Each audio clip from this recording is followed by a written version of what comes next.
What is up, my fellow collectors? This is Hisoka. Thank you all for coming back to the channel and joining me on this collecting journey.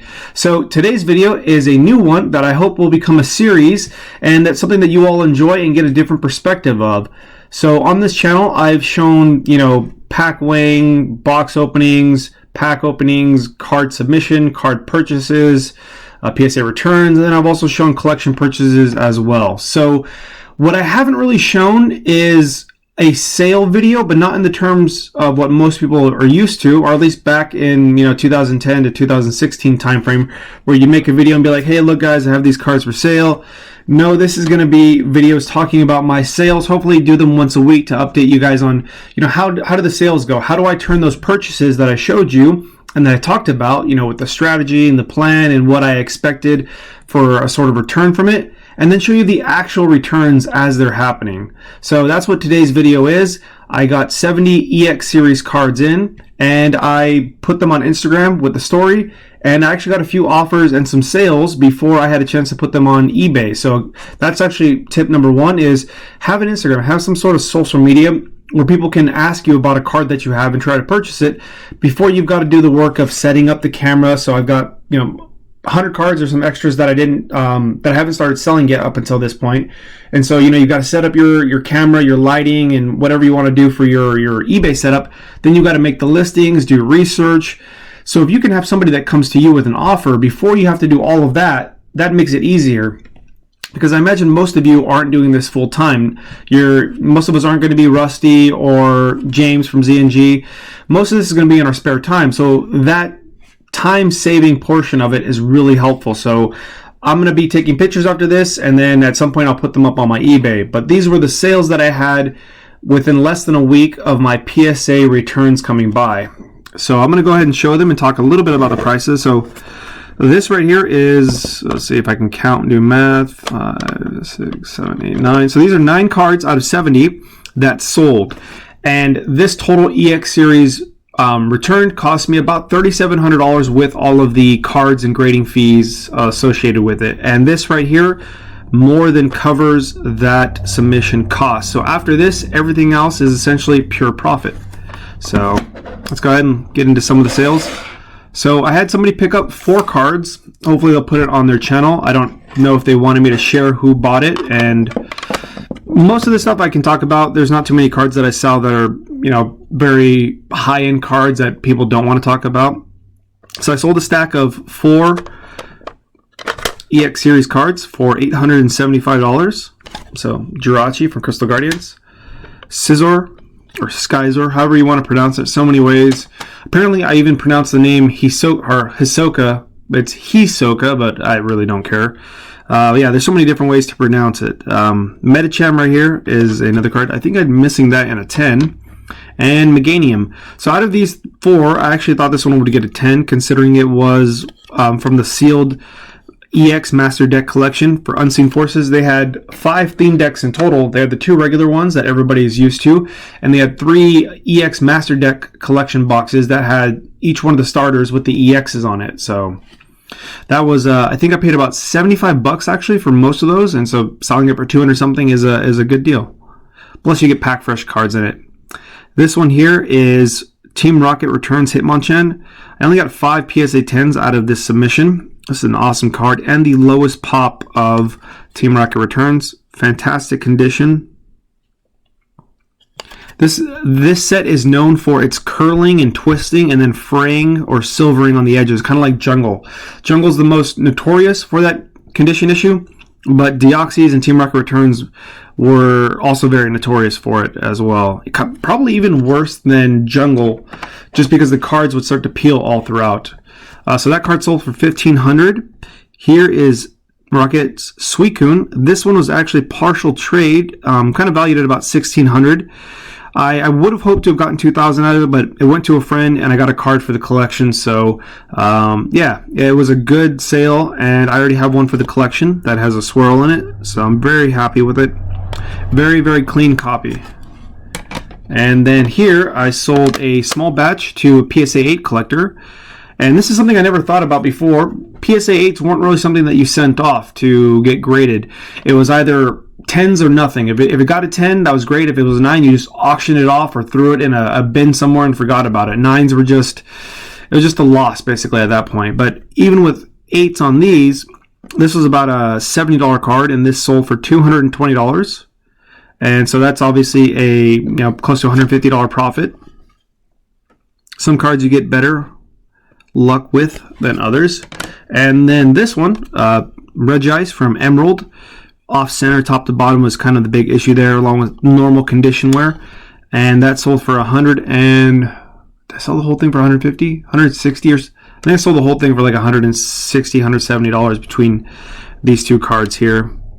Again, this was like 15 bucks right here. Sold it for about 50 something. This one was something that I think I really struggle to remember. I think I bought 2 Emerald sets last year, and so at this point this card is probably like $25, $30, so not a bad sale there. And so that in total, $875. See if I can do some quick math. $875, $1,500, $1,600, $3,100, $89.75. And then, so $89.75. So $389.75 plus that. So it's around $4,300 in total. And that covers my whole purchase for the EX series. Now, I had some other pending sales, but hasn't gone through yet. I was hoping that they would go through and I wouldn't have to list them on eBay. Last thing before we end the video, I want to talk about shipping a little bit and talk about shipping methods. So one thing I did learn from Z&G was you can have a homeowner's insurance that's around $400, and you don't have to insure packages up until a certain point, and it's covered if it's lost. And so that's something that I definitely should do, considering I do ship out a lot of these cards with insurance, and that eats away at your profit. So one of the things I like to do is use this priority flat rate box here, small flat rate box.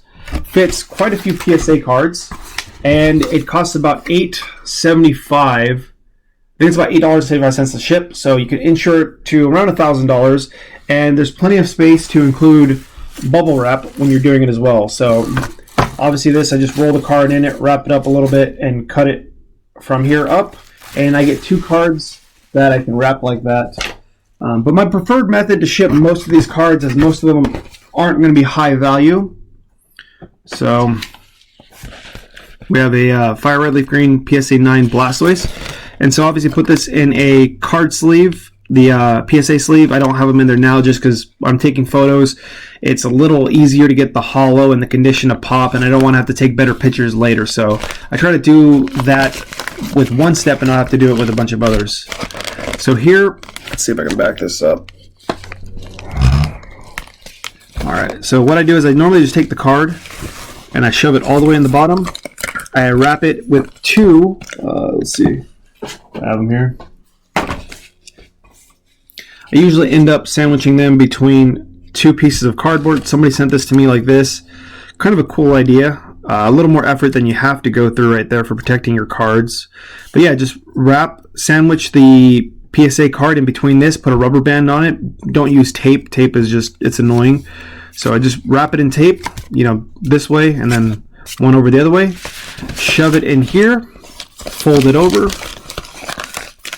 seal it, and this right here fits perfectly with either a printed eBay label or the kind of heated transfer paper. I don't know what the proper name for it is, but those are the 2 methods that I use. And if you fold it over this way, you get a little bit extra cushion. Plus, you got the cardboard on there, and that's how I ship most cards, around $400 or $500 or less. Once they get over that price range, whether it's a combination of cards or a single card, I end up shipping them this way as well, and wrapping it with bubble wrap, and then putting it inside of the small flat rate box. And we'll go into story time just a little bit. Video is getting close to 10 minutes long, so ad time, I think. I don't know. Back in my day, but in 2015, I think, somewhere around the end when I acquired the Gold Star set, I know a friend had the 3rd or the 4th PSA 10 Espeon. At the time, that card was a 1 pop, and there was me and another person trying to buy it from SMG Quest, who had the only PSA 10 at the time. So the card was very valuable. Back then it was worth $3,000, and a guy sent a $3,000 card in nothing but a bubble mailer and no protection and no insurance. Well, the card had got a chip or crack all the way through, And the guy ended up, I don't know what happened, the seller kept the card, but the guy ended up having to refund all $3,000 back then. And that card now is what, $12,000-15,000, and back then that was getting towards the Gold Star hype peak area. And yeah, so not shipping out the cards and having a loss that big, or if you're familiar with TCA Gaming, Rusty, he sent off the wrong card to somebody, and luckily he got it back, but that was $15,000-$20,000 card, and if you're not him with that level of reach, you're kind of shit out of luck, honestly, at that point. So it really behooves you to package these things up correctly, use the proper shipping service, and insure it when you have a certain value, because if it goes missing, better to have the insurance than to not have it. And then at the same time, you don't even want to be in this mess anyway. If you're doing your sales through PayPal, you can get your funds locked up, and if that catches you at the wrong point, which it has caught me in the past with a complaint through eBay or somebody trying to charge back something, it can really slow the progress down on your store. So really take the time to learn how to ship your cards, and at some point I'll make a video on how to do registered shipping to PSA or CGC, what have you, for your grading services. But those are the methods that I use to ship to PSA, and I've never had an issue with the package going missing. Most people are familiar with what is his name, Leonhardt. He shipped off a Pack Fresh first edition base set Charizard, and the card got lost for months and months on end. And I think later on he did recognize that he didn't send his card registered. He sent it very fast and insured, but the card wasn't sent at the most secure level. And so obviously he's got the money from the revenue from everything else, tons of cards. It's not, in the end, it's not a big deal. It probably helped him more than hurt him, besides the personal stress.